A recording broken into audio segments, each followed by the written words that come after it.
sendo falta de um emprego, nada. Eu durei 5 anos.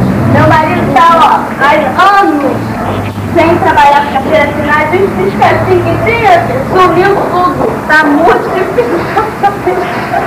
Tá muito difícil. Olha, meu filho, né? Sem contar o meu filho, tá naquela vida que você já sabe. Ah, mas você não falou pra ele ir na fé dessa vida? Pô, tráfico pra trás, desgraça. Como se adiantasse, né? Todo dia eu falo com ele, mas não adianta, tá demais. Mas escuta, e esse meu Graciane? Como é que eles estão? Meu Deus, creche, menina.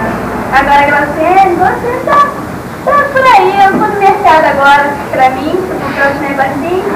E ela também? Tá trabalhando, te contei. Ai, quero trabalhando no posto, 24 horas. Pega a esfregadora. Mentira.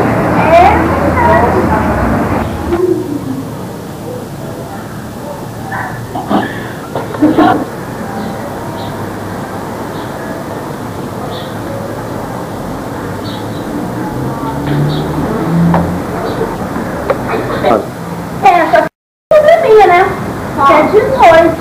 Ah, mas mesmo assim, com uma menina de 16 anos que já tem filho, seu emprego, emprego do jeito que tá difícil, tem que dar graças a Deus. Ela que tá segurando as pontas lá em casa, né?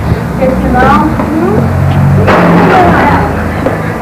Mãe, eu vou ter que deixar o bagulho aqui, eu vou ter que fugir. Ah, não, Marcelo. Não, aqui na minha casa não, Marcelo. A polícia tá subindo o morro. Você nessa aqui dentro, eu não quero. Eu vou ter que fugir, mãe.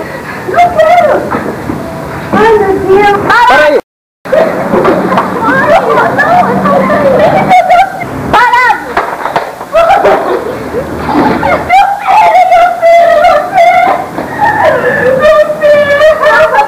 Calma, dona. Mãe, calma, mãe.